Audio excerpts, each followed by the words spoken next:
जिन आज की क्लास में हम लोग पढ़ने वाले हैं हमारा पर्यावरण। हम लोग की साइंस के आज चैप्टर सभी समाप्त हो चुके हैं और आज की जो क्लास चलेगा हमारा पर्यावरण से लास्ट क्लास चलने वाला है। ठीक है, अभी तक हमारे चैनल से नहीं जुड़े हुए हैं तो देर किस बात की जुड़ सकते हैं। जाइए ग्लोबल साइंस स्टडी के प्लेलिस्ट में ऐसे कई वीडियो पड़े हुए हैं, सबके ऑब्जेक्टिव के बारे में पढ़ चुके हैं। आज की जो क्लास हम लोग का लास्ट क्लास है। चलिए चलते हैं कि हम लोग का पहला क्वेश्चन हम लोग को दिया है, बोल रहा है कि निम्न में से कौन जैव अनुकरणीय संख्या, बोला कि अनुकरणीय पदार्थ के रूप में बताना है कि अनविकरणीय कौन है। ये इनमें डीडीटी दिया है या कागज या वाहित मल या इनमें से कोई नहीं, बताइए। तो बोले कि अनविकरणीय मतलब जो समाप्त होगा, तो कहा है डीडीटी जो का होगा समाप्त होगा ना, तो हम लोग का ए आंसर हो जाएगा। ठीक है, चलिए अनविकरणीय यही है। नेक्स्ट क्वेश्चन बोल रहा है हम लोग को कि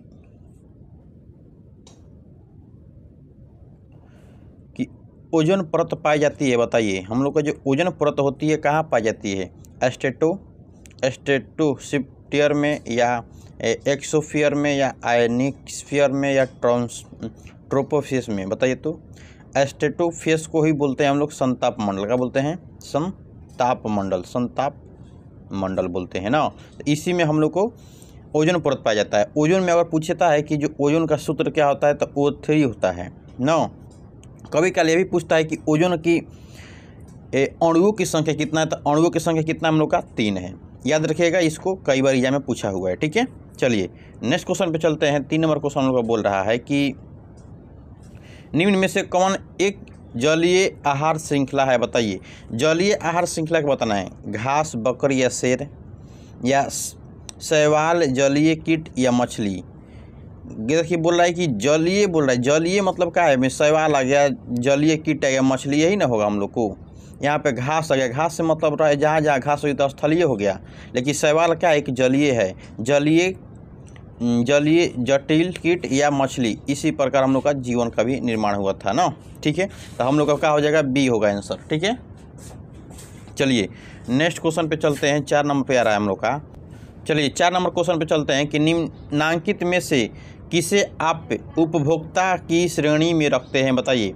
निम्न में से किसको उपभोक्ता के श्रेणी में रखते हैं, हरे पौधे को या नीलहरी शैवाल को या जलीय जानवर के या फूल या पत्ते को। जलीय जानवरों को हम लोग क्या करते हैं, उपभोक्ता के श्रेणी में रखते हैं। कहाँ रखते हैं, उपभोक्ता के श्रेणी में जलीय जानवर को रखते हैं। ठीक है ना, जंगली जानवर, जंगली जानवर। ठीक है, 4 का आंसर सी होगा। चलते हैं नेक्स्ट क्वेश्चन हम लोग आ रहा है। 5 नंबर क्वेश्चन बोल रहा है कि निम्न में से कौन एक जैविक प्रक्रम का अपघटनित होने वाला पदार्थ है, सूखे घास पत्ते या पॉलीथीन गैस या रबड़ या प्लास्टिक की बोतलें, बताइए। तो जो निम्न बोल रहा है कि एक जैविक प्रक्रम बोल रहा है कि तो इसमें होगा हम लोग का सूखे घासें आती है, क्या है, सूखे घासें पत्ते आ जाता है, तो हम लोग को एक जैविक प्रक्रम के अंदर आता है अपघटित होने के लिए। ठीक है, तो आ जाएगा, इसको अपघटित कर सकते हैं क्योंकि अगर माटी में गाड़ देंगे तो क्या हो जाएगा, अपघटित हो जाएगा कि ना, ये सूखे घास हो। चलिए तो हो जाएगा। अब चलिए आते हैं 5 का ए आंसर होगा। अब नेक्स्ट क्वेश्चन बोल रहा है 6 नंबर आ रहा है हम लोग को कि हरे पौधे कहलाते हैं, बताइए। हरे पौधे कहलाते हैं, क्या कहलाते हैं, उत्पादक या अपघटन या उपभोक्ता या आहार श्रृंखला, बताइए। तो हरे पौधे कहलाते हैं हम लोग का उत्पादक, क्या कहलाता है, उत्पादक मतलब कुछ चीज़ का उत्पत्ति होता है, वैसे बोल रहा है ना। अब देखिए 7 नंबर क्वेश्चन बोल रहा है हम लोग को कि निम्न में से मृदा शोर है, बताइए। मृदा खोर है जी, सॉरी, इनमें से कौन मृदा खोर है, जील या सियाल या कौवा या इनमें से सभी। अगर मृदा खोर की बात करते हैं तो इनमें से सभी हम लोग को हो जाएगा। ठीक है, इनमें से सभी क्या हो जाएगा, डी होगा आंसर ना। चलिए चील भी होगा, सियाल भी होगा, कौवा भी, इनमें से सभी हो जाएगा। चलिए 8 नंबर क्वेश्चन हम लोग आया स्क्रीन पर, बोल रहा है कि निम्न में से कौन अजैव नवीकरणीय है, कागज, लकड़ी या कपड़ा या प्लास्टिक। अजैव नवीकरणीय बताना है तो हम लोग का जो प्लास्टिक है अजैव नवीकरणीय है ना, अजैव नवीकरणीय है। ठीक है, चलिए नेक्स्ट क्वेश्चन बोल रहा है हम लोग को कि 19 नंबर क्वेश्चन बोल रहा है, सॉरी 9 नंबर, कि निम्न में से कौन से पर्यावरण के अजैविक घटक नहीं है, बताइए। अजैविक घटक के बारे में बताना है, पौधे, वायु या जंतु या मनुष्य। जो वायु होता है क्या होता है, पर्यावरण के जैविक घटक नहीं होते हैं, अजैविक घटक होते हैं। ठीक है,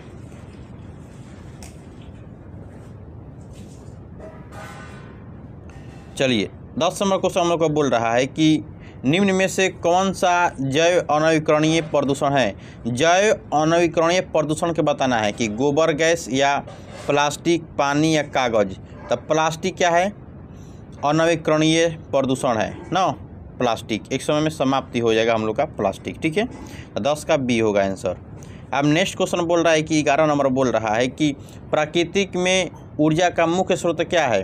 प्राकृतिक में और ऊर्जा का सबसे अच्छा स्रोत हम लोग का क्या है, सनलाइट है, सूर्य हो जाएगा, बी होगा आंसर। ठीक है, नेक्स्ट क्वेश्चन पे चलते हैं। 12 नंबर क्वेश्चन हम लोग का बोल रहा है कि निम्न में से कौन स्थलीय परितंत्र नहीं है। स्थलीय परितंत्र क्या नहीं है, जंगल या एक्वेरियल या घास के मैदान या मरुस्थल, बताइए तो। एक्वेरियम जो हो जल स्थलीय परितंत्र नहीं है, क्या है, एक्वेरियम जो स्थलीय परितंत्र नहीं है, तो हम लोग का बी आंसर हो जाएगा। ठीक है, चलिए CFC मतलब CFC के मतलब होता है क्लोरोफ्लोरोकार्बन। क्या होता है, CFC मतलब क्लोरोफ्लोरोकार्बन, क्लोरोफ्लोरोकार्बन, ए होगा आंसर। क्या होगा, ए होगा। आप देखिए ये जो CFC है, यही जो ओजोन जो है O3 है, इसके परत को छेदने में काम करता है।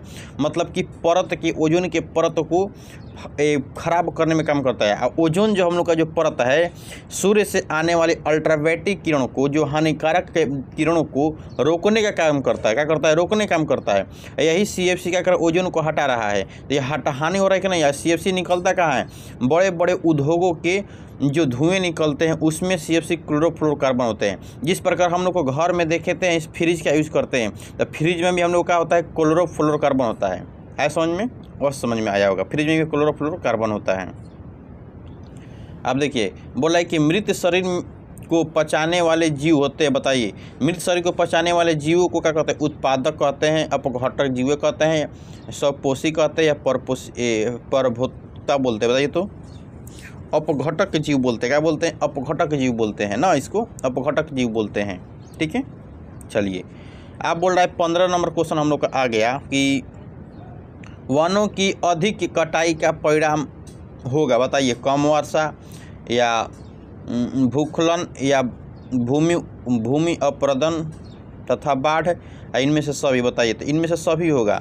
वर्षा कम हो रही है, भूस्खलन भी हो रहा है, भूमि अपघटन दर बाढ़ भी आता है, वही प्रक्रिया है। तो इनमें से कटाई के लिए क्या है, वनों का परिणाम है, तो क्या हो जाएगा हम लोग का, डी होगा आंसर। ठीक है, 15 का।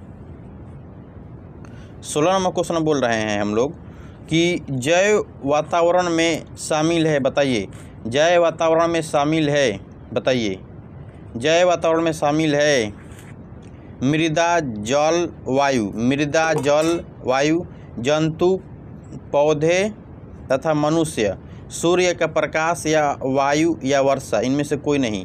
जैव वातावरण में शामिल है क्या है, तो हम लोग के जंतु, पेड़ पौधे और मनुष्य। क्या है, जंतु, पेड़ पौधे और मनुष्य जैव वातावरण में हम लोग शामिल हैं, तो क्या हो जाएगा हम लोग को, बी आंसर हो जाएगा। ठीक है, चलिए नेक्स्ट क्वेश्चन पे हम लोग आते हैं। 17 नंबर क्वेश्चन बोल रहा है कि वैसे जीव जो पौधे एवं जंतु दोनों का भक्षण करते हैं कहलाते हैं मांसाहारी, शाकाहारी, सर्वभक्षी या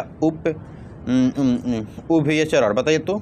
सर्वाहारी जो होते हैं, जो वैसे जीव होते हैं जो पेड़ पौधे को भी खाते हैं, जंतु दोनों को भक्षण, मतलब भक्षण के मतलब ग्रहण करना, क्या होना, ग्रहण करना। जो ग्रहण करते हैं उसे क्या बोलते हैं, सर्वभक्षी। सर्व मतलब कि सर्वग्राही, क्या बोलते हैं, सर्वग्राही। इसी को बोलते हैं सर्वग्राही बोलते हैं, क्या बोलते हैं, ग्राही। जो मांस मछली और पेड़ पौधे मतलब कि दाल, चावल, चीनी, सब्जी, आम, को कहाँ होता है, पेड़ पौधे से होता है, तो इस सब का भी ग्रहण करता है, वही क्या कहलाता है, सर्वाहारी कहलाता है। तो हम लोग का सी होगा आंसर। ठीक है, 18 नंबर क्वेश्चन हम लोग का दे रहा है कि जीवाणु एवं कवक कहलाते हैं, क्या कहलाते हैं, उत्पादक या अपघटन या उपभोक्ता या आहार श्रृंखला, बताइए। जो जीवाणु जो अपघटक मतलब कि जीवाणु एवं कवक कहलाते हैं, क्या कहलाते हैं, तो अपघटक कहलाते हैं। तो क्या हो जाएगा हम लोग को, बी हो जाएगा आंसर। ठीक है, जीवाणु क्या कहलाते हैं? अपघटक कहलाते हैं, जो मृत जीवों को खाने में मदद करता है, मतलब कि ख़त्म करने में मदद करता है। 19 नंबर क्वेश्चन हम लोग आगे स्क्रीन पर बोल रहा है कि सौर ऊर्जा जीवमंडल में निम्न में से किसे के द्वारा प्रवेश करती है? सौर ऊर्जा जीवमंडल में निम्न में से किसके द्वारा प्रवेश करती है? हरे पौधे के द्वारा, जंतु द्वारा, कवक द्वारा, बैक्टीरिया द्वारा। तो हरे पेड़ पौधों के द्वारा जीवमंडल में हम लोग का प्रवेश करता है सौर ऊर्जा। ठीक है, चलिए तो ये हम लोग का आंसर हो जाएगा।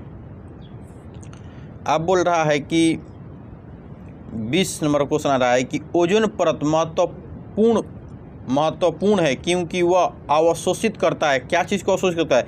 पराबैंगनी किरण। भी बताएं कि अल्ट्रावायलेट किरणों का करता है? अवशोषित करता है। सूर्य के अल्ट्रावायलेट किरणों को अवशोषित करता है। अगर अल्ट्रावायलेट किरण हम लोग के अगर मनुष्य के शरीर पर अगर पड़ जाएगा, जैसे त्वचा पड़ेगा तो त्वचा पर कैंसर हो जाता है, त्वचा कैंसर होने लगता है, त्वचा खराब होने लगता है, एकदम वाइट होता है, कैंसर होने लगता है। इसलिए अल्ट्रावायलेट किरणों को रोकने के लिए क्या चीज़ का प्रयोग करते हैं? ओजोन परत, जो संताप मंडल में पाया जाता है। ओजोन का सूत्र रहता है O3। ठीक है, चलिए कई बार क्वेश्चन पूछता है कुल एग्जाम में, विवेक क्वेश्चन है। प्रत्येक पारितंत्र होता है गतिशील तंत्र, प्रगतिशील तंत्र, अस्थायी तंत्र या गत्यात्मक तंत्र। बताइए तो क्या होगा? प्रत्येक परितंत्र हो जो होता है हम लोग का क्या होता है? गत्यात्मक तंत्र होता है। डी होगा हम लोग का आंसर। ठीक है, 21 का डी होगा। नेक्स्ट पे चलते हैं हम लोग। 22 नंबर क्वेश्चन हम लोग का आ रहा है कि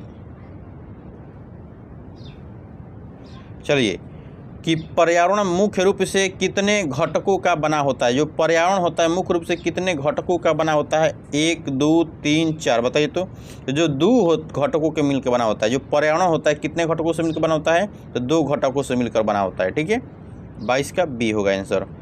23 नंबर क्वेश्चन बोल रहा है कि परितंत्र के जैविक घटकों की श्रेणियाँ निम्न में से कौन है?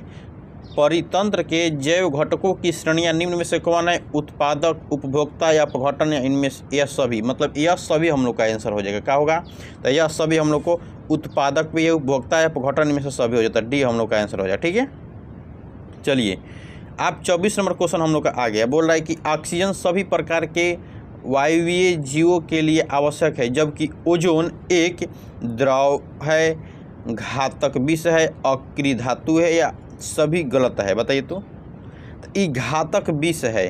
बोला है कि जो ऑक्सीजन हम लोग शरीर के लिए वायवीय, मतलब कि श्वसन के लिए क्या है? अच्छा है, लेकिन जो यहीं पे अगर ओजोन, तो ओजोन जो होता है O3 होता है, 3 ऑक्सीजनों को मिलकर बना होता है। क्या होता है? 3 गो ऑक्सीजनों को मिलकर बना होता है। ये जो एक विषैला विषक है, क्या है? एक जहर है, क्योंकि ये जो सूर्य से आने वाले अल्ट्रावायलेट किरणों को रोकने में काम करता है। कि सूर्य से जितने भी हानिकारक बैक्टीरिया आती है, इतना पराबैंगनी किरण जो आता है उसको रोक कर रिफ्लेक्स करता है, उसको समाप्त करता है ओजोन परत। ये एक प्रकार का क्या है? जहर है। कहाँ पाया जाता है? तो संताप मंडल में। सूत्र कितना होता है? तो O3 होता है। अणु की संख्या कितना होता है? तो 3 होता है, याद रखिएगा। 25 नंबर क्वेश्चन हम लोग का बोल रहा है कि कृत्रिम परितंत्र का उदाहरण है वन तालाब, या झील तालाब, या बगीचा खेत, या ये सभी होगा। बताइए तो जो कृत्रिम परितंत्र का हम लोग का क्या है? जो बगीचा और खेत है क्या है? कृत्रिम। क्या है? कृत्रिम ना। जो कृत्रिम है हम लोग का क्या है? बगीचा आ जाएगा ना, बगीचा और खेत आ जाएगा। तो हम लोग का सी होगा आंसर। ठीक है, तो 25 का आंसर क्या होगा? सी होगा। चलिए तो आज हम लोग 25 क्वेश्चन के बारे में महत्वपूर्ण क्वेश्चन जाने, और ऐसा ही वीडियो देखने के लिए जाइए ग्लोबल साइंस स्टडी के प्लेलिस्ट में जाइए। ऐसे कई भी वीडियो पड़े हुए हैं, तो वहाँ पे जाकर देख सकते हैं। ठीक है, और नेक्स्ट मिलते हैं अगले क्लास में 25 से 50 क्वेश्चन के साथ। जय हिंद, जय भारत।